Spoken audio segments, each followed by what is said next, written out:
மன உறுதியும் முழுமையான நம்பிக்கையும். அல்லாஹ் கூறுகிறான், இன்னும் அவர்கள் எத்தகையோர்கள் எனில், நிச்சயமாக மனிதர்கள் உங்களை எதிர்ப்பதற்காக ஒன்று திரண்டுள்ளனர். அப்பகைவர்களை பயந்து கொள்ளுங்கள் என்று சில மனிதர்கள் அவர்களிடம் கூறினார். அவர்களுக்கு பயம் ஏற்படுவதற்கு பதிலாக அவர்களுக்கு ஈமானை அது அதிகப்படுத்தியது. இன்னும் அல்லாஹ் எங்களுக்கு போதுமானவன், பொறுப்பேற்போர்களில் உதவி செய்வதில் அவன் மிக நல்லவன் என்று அவர்கள் கூறினார்கள்.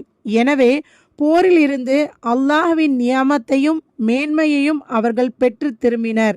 எந்த தீங்கும் அவர்களை தீண்டவில்லை. அல்லாஹ்வின் பொருத்தத்தை அவர்கள் பின்பற்றினர். அல்லாஹ் மகத்தானவன், மேன்மையுடையவனாக உள்ளான். நீர் ஒரு காரியத்தை செய்ய உறுதியாக இருந்தால் அல்லாஹ்வின் மீது முழு நம்பிக்கை வைப்பீராக. மேலும் அல்லாஹ் கூறுகிறான், யார் அல்லாஹ்வின் மீது முழு நம்பிக்கை வைக்கிறாரோ அவர்களுக்கு அவனே போதுமானவன். நாம் இறைவன் மீது முழு நம்பிக்கையோடு மன உறுதியோடு இருக்க வேண்டும். இறைவனை தவிர வேற யாரும் நமக்கு எதுவும் தந்திர முடியாது. அஸ்ஸலாமு அலைக்கும் ரஹ்மத்துல்லாஹி வபரகாத்துஹு.